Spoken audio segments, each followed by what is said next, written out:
আসসালামু আলাইকুম ওয়া রাহমাতুল্লাহি ওয়া বারাকাতুহু। আমরা হলাম নামধারী মুসলমান। বিশ্বের মধ্যে যদি নামধারী মুসলমান আজকে 200 কোটি না হইতো, তাহলে এই 1 কোটি এই ইহুদির সামনে এই মুসলমান কি পরাজিত হইতো? মুসলমানদেরকে কেউ আক্রমণ করার সাহস হইতো নাকি বলেন দেখি? যে ইসরায়েল আয়তন মাত্র 21,000 বর্গ কিলোমিটার, বাংলাদেশের আয়তন কত? 1,44,000 বর্গ কিলোমিটার, অর্থাৎ বাংলাদেশের 7 ভাগের 1 ভাগ, মানে একটা বিভাগের মতো। তাহলে খুব বড় দেশ এটা। তাদের চারপাশে যে বড় বড় দেশগুলো আছে, তাদের আয়তন কি? ওদের চেয়ে 10 গুণ 20 গুণ বড়। মিশর দেখেন তাদের চেয়ে কত বড়, জর্ডান তাদের চেয়ে কত বড়, সৌদি আরব তাদের চেয়ে কত বড়। কিন্তু দেখেন জর্ডান, মিশর তাদের সঙ্গে গোপন চুক্তি, শান্তি চুক্তি করা, তারা তাদের বিরুদ্ধে কোনো প্রতিবাদ করে না। এমনকি যখন ইসরায়েলে কোনো ক্ষেপণাস্ত্র নিক্ষেপ করা হয়, তারা আগে আটকায় দেয় যেন ইসরায়েলের মানুষের ক্ষতি না হয়। কারা আটকায়? ওই জর্ডানের মুসলমানরা। তাহলে এরকম মুসলমান যদি সারা পৃথিবীতে 200 কোটি কেন 2000 কোটি হলেও জয়লাভ করতে পারবে না। এই যে আমাদের যে দৈন্য দশা, কিসের জন্য? এর কারণ একটাই, আমরা তাদের কথায় উঠিয়ে বসি। আমরা নিজের পথ ধরে রাখতে চাই, আমরা গদি ধরে রাখতে চাই, আমরা ইসলামকে ধরে রাখতে চাই না। আমরা মুসলমান, আমাদের যে পরিচয়, আমার যে পূর্বের ইতিহাস, সেইটা আমরা স্মরণ করি না। আমরা সংখ্যাকে দেখে ভয় পাই, আমরা টাকার কাছে বিক্রি হয়ে যাই। আমাদের কাছে যখন টাকা দেওয়া হয়, তখন আমরা দলে দলে বিভক্ত হয়ে যাই। আজকে দেখেন ইসরায়েল হামলা করেছে ইরানে, তো সেখানে কে আগে আসছে? আমেরিকাতে পাশ করে ডোনাল্ড ট্রাম্প কি করেছে? পাশ করে দিচ্ছে, তারা যুদ্ধ করবে, এটা অনুমোদন দিয়ে দিছে। এখন তারা প্রস্তুতি শুরু করে দিছে, তারা মিত্র সংগ্রহ করতেছে। ইন্ডিয়া ঘোষণা দিয়ে দিছে যে সেখানে আমাদের লোক আছে, আমাদের ইন্ডিয়ান আছে, আমরাও সে যুদ্ধ সংযুক্ত হব।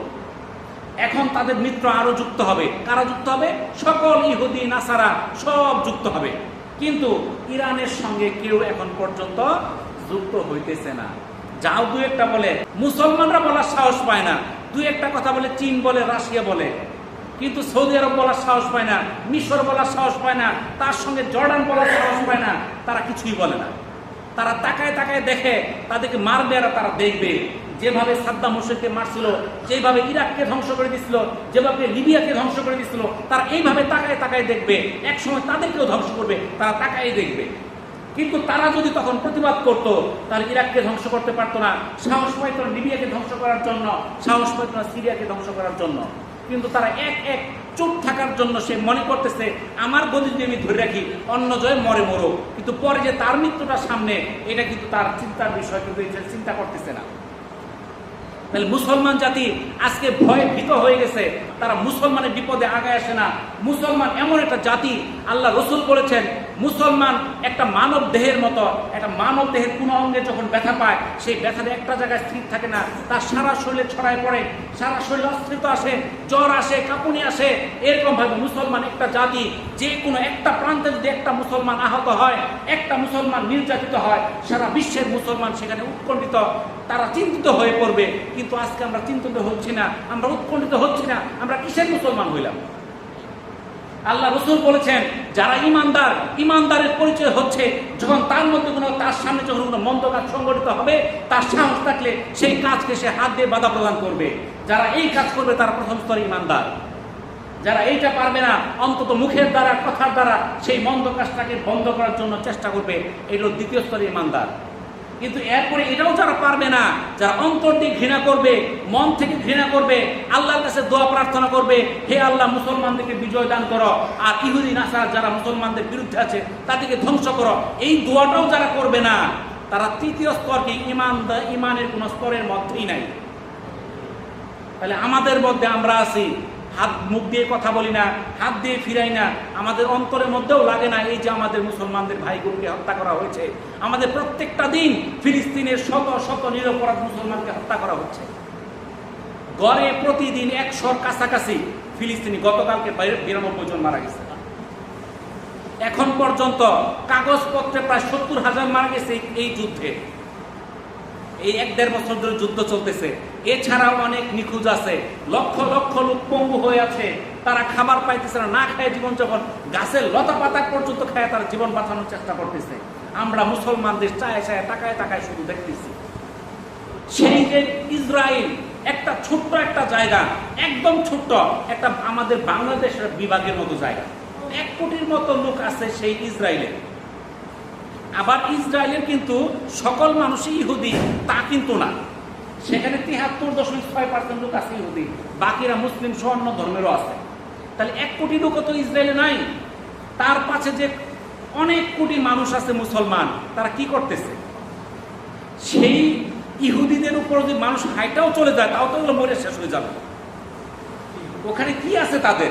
ছোট্ট একটা জায়গা, যেমন ইরাক একটা দেশ, আফগানিস্তান একটা দেশ। এই আফগানিস্তানের উপর বিভিন্ন দেশ কম অত্যাচার করছে নাকি? রাশিয়ারা যুদ্ধ করছে দীর্ঘদিন, আমেরিকা করছে, ইঙ্গো মার্কিন বাহিনী মিল্লা সেখানে যুদ্ধ করে টিকে থাকতে পারছে? পারে নাই। কেন পারে নাই? আল্লাহ তাআলা এই মুসলিম বিশ্বকে, এই মধ্যপ্রাচ্যকে এমন নিয়ামত দিয়ে পরিপূর্ণ করছে, এদেরকে সমূলে উৎপাদন করা কোনো ইহুদি নাসারার পক্ষে সম্ভব না। কিন্তু সেই ইহুদি নাসারা তাদেরকে এতই অস্থিতিশীল করে দিচ্ছে, মুসলমানরা শুধু ইচ্ছা করলে তাদেরকে পানির মতো ভাসাই দিতে পারে, কিন্তু আমাদের ইমানের কমজোরির কারণে আমরা সেটা পারতেছি না। যে আফগানিস্তান যেখানে যুগের পর যুগ যুদ্ধ করছে, তারা জয়লাভ করে যেতে পারে নাই, শেষে এই আমেরিকার গোলা বারুদ বিমান অস্ত্র ফালাই রেখা পালাই যেতে হয়েছে, হয় নাই? ইরান একটা দেশ, সেই অবস্থা, তাদেরকে বছরের পর বছর, বছরের পর বছর নিষেধাজ্ঞা দিয়ে রাখছে। তাদের কি হয়েছে? তার কি কোনো দিকে কমতি আছে? তারা এমন একটা দেশ, বিশ্বের 10% তেল উৎপাদন করে, সারা পৃথিবীর তেলের 10% উৎপাদন করে। তাহলে কি পরিমাণ সম্পদ আল্লাহ তাআলা তাদেরকে দিয়ে দিচ্ছে? এমন প্রাকৃতিক সম্পদ দিছে, টনকে টন বোমা ফেলে তার একটা পাহাড়কে ধ্বংস করতে পারবে না। আল্লাহ তো নিয়ামত দিয়ে দিছে, এত সহজেই মনে করতেছে যে না, ওদেরকে আমরা ধ্বংস করে দিব। মুসলমান জাতিকে সমূলে ধ্বংস করতে পারবে না। আল্লাহ রসুল আল্লাহর কাছে প্রার্থনা করছিল, হে আল্লাহ, আমার আগে যারা বিভিন্ন কম ছিল, বিভিন্ন নবী ছিল, তাদের কমগুলো সমূলে ধ্বংস হয়ে গেছে তোমার অবাধ্য হওয়ার কারণে, আমার উম্মতকে কখনো সমূলে ধ্বংস করো না। আল্লাহ সেই দাবি, সেই কথা পূরণ করছে, সেই দোয়াটা কবুল করছে। যার জন্য আজকে আমরা বিপদগামী হওয়া সত্ত্বেও, আমরা আল্লাহর হুকুম না মানা সত্ত্বেও, আল্লাহ আমাদেরকে সমূলে ধ্বংস করতেছে না, আর ধ্বংস করতে পারবেও না। মুসলমানদের বিজয় সামনে আছে, মুসলমানদের বিজয় অতি শীঘ্র আমরা সামনে দেখতে পাচ্ছি। কিন্তু আমাদের ইমানকে আরো মজবুত করতে হবে। যেই ইসরায়েল মনে করেছিল আমরা তো মুহূর্তের মধ্যে সেই ইরানকে নিশ্চিহ্ন করে দিব, কিন্তু এখন দেখা যাচ্ছে ইসরায়েল কান্নাকাটি করতেছে, ডোনাল্ড ট্রাম্পকে বলতেছে আমাদেরকে সাহায্য করো। কে বলে সাহায্য করো আমাকে? যে পরাজিত হয় সেই তো বলো, ওই তো আরেকজনের কাছে সাহায্য চায়। যে বিজয়ী হয় সে কি আরেকজনের কাছে সাহায্য চায়? তাহলে সে আজকে দুর্বল হয়ে গেছে। তাদের বড় বড় বিল্ডিং গুলো, তাদের বিমানবন্দর, তাদের যে হাইফা বিশাল এক নৌবন্দর, তাদের যে জ্বালানি ডিপো সব ধ্বংস করে দিচ্ছে। তারা চিৎকার পাড়তেছে, আমেরিকার কাছে হাত পাচ্ছে, আমাদেরকে সাহায্য করো, আমাদেরকে সাহায্য করো। ইরান কিন্তু কারো কাছে সাহায্য চায় না। তাহলে এতেই পরিচয় ইসরায়েলে প্রায় 1 কোটি ইহুদি নাই, প্রায় 60-70 লক্ষ ইসরায়েল ইহুদি আছে। এরা সব পালাইতেছে, নৌপথে তারা ওই দেশ থেকে পালাইতেছে। তাদের বিমানবন্দরগুলো বন্ধ হয়ে গেছে, তাদের বিমানবন্দরগুলো বিভিন্ন ক্ষেপণাস্ত্রের আঘাতে ক্ষতবিক্ষত হয়ে গেছে। কোনো ফ্লাইট আপ ডাউন করে না, আসা যাওয়া করে না, তারা নৌপথে পালাইতেছে। যখন মুসা আলাইহিস সালামের কম ছিল, তখন মুসা আলাইহিস সালাম যখন তাদের কমকে ডাকতো, চলো আমরা যুদ্ধ করব, আমরা জিহাদ করব, তখন সেই ইহুদিরা কি বলতো? তুমি আর তোমার আল্লাহকে নিয়ে যুদ্ধ করো, আমরা যাবো না। সেই জাতি হলে ইহুদি, তারা আজও ওই একই কাজ করতেছে, তারা ভয়ে পালাইতেছে, সেই ইসরায়েল ছেড়ে পালাইতেছে। আজকে মুসলমান জাতি সেখানে ঢুকো, যায়া 10,000 ইহুদি পাবে না, দেখবে যে সব পালাই গেছে। কারণ তারা তো সেই কম বিপদগামী, তারা শয়তানের ওয়াসওয়াসায় তাদের ধর্মগ্রন্থকে বিকৃত করে তারা মন মতো জীবনধারা পরিচালনা করছে। তারা কোরআনকে, হাদিসকে তারা অনুসরণ করছে না। তাহলে তারা আমাদের পিছনে যেভাবে লেগে আছে, তারা যেভাবে যুদ্ধের ডাক দিলে সকল ইহুদি নাসারা এক হয়ে যায়, কিন্তু আমরা এক হচ্ছি না। আমাদের এক হইতে হবে, আর সেই যুদ্ধে মুসলমানদের বিজয়, চূড়ান্ত বিজয়, এটা নিশ্চিত, এতে কোনো সন্দেহ নাই। যারা মারা যাচ্ছে আমরা মনে করতেছি আল্লাহ তাআলা কি দেখে না তাদেরকে? তারা এত কষ্ট সহ্য করতেছে, আল্লাহ তাদেরকে বিজয়ী করে না কেন? আল্লাহ তাআলা কিন্তু আপনার আমার মতো সবরহীন না, ধৈর্যহীন না।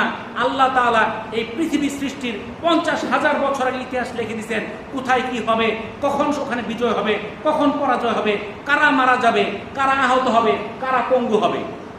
যারা মারা যাচ্ছে তারা বিজয়ী, তারা জয়লাভ, তারা জান্নাতের সবুজ পাখি হয়ে যাচ্ছে।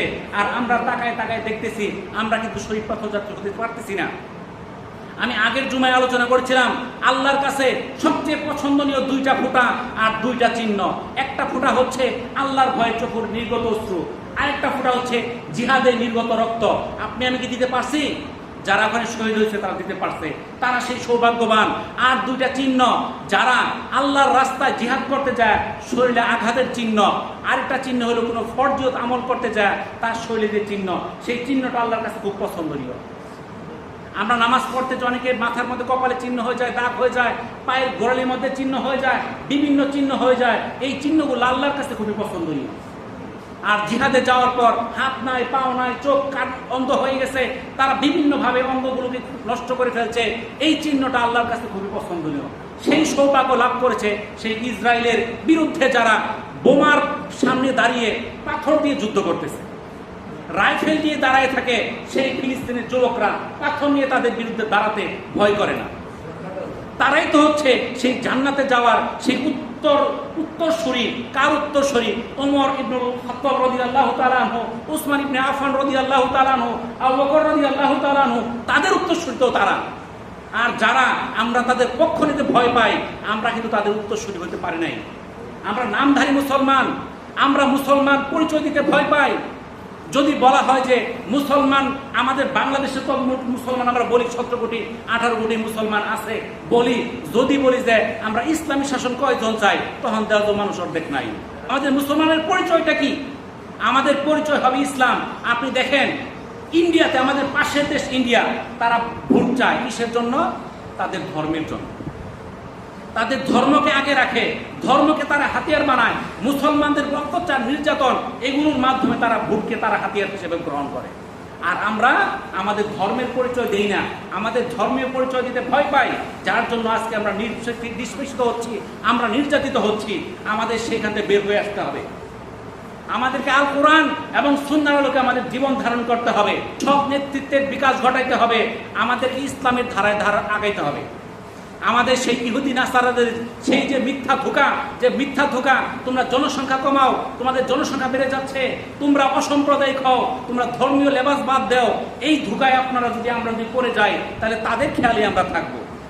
তারা বলে তোমাদের জনসংখ্যা বেশি, জনসংখ্যা কমাও, একটার বেশি সন্তান নিও না, একটা নিলে ভালো হয়, 2টার বেশি নয়। আর এক ইহুদির সন্তান 12টা 14টা করে খোঁজ নিয়ে দেখেন। বুঝতে পারছেন তো? তাদের সন্তান 12টা 14টা নিলে ভালো, তাদের 6টার বেশি সন্তান হলে সরকার পুরস্কার দেয়, প্রতিটা সন্তান নেওয়ার জন্য তাদেরকে টাকা দেয়, পুরস্কার দেয়। আর আমাদেরকে বলো তোমরা জন্ম নিয়ন্ত্রণ করো, পোলাপান নিও না। কি জন্য বলে? মুসলমানের সংখ্যা যেন বেড়ে না যায়। আমাদেরকে বলে তোমরা অসাম্প্রদায়িক হও, সাম্প্রদায়িক রাজনীতি করবা না, তোমরা ধর্মীয় রাজনীতি করবা না। ওরা ধর্মীয় রাজনীতি করে আমাদের উপর মাতবরি করে। তাহলে তারা কি চায়? আমাদেরকে দাবায় রাখতে চায়, আমরা যেন বিকশিত হইতে না পারি, ইসলাম যেন বিকশিত হইতে না পারে, এই চেষ্টায় তারা লিপ্ত। আর তাদের ধোঁকায় যদি আমরা পড়ে যাই, আমরাও কিন্তু বিপর্যস্ত। তারা যেইভাবে আপনি মনে করতেছেন সেই ফিলিস্তিন আমাদের থেকে হাজার হাজার মাইল দূরে, আমাদের কি হবে? কিন্তু আমাদের তো ওই জ্ঞান নাই, আমরা ওই পড়াশোনা করতেছি না। আপনি দেখেন এই ইরানের সঙ্গে সংযোগ আছে পাকিস্তানের, 100 কিলোমিটার উপরে বর্ডার আছে। যখন ইরানকে পরাজিত করবে, তারপরের দেশটা হবে পাকিস্তান। ইরানকে পরাজিত করার জন্য এই ইসরায়েলের সঙ্গে হাত মিলেছে কারা? ইন্ডিয়া।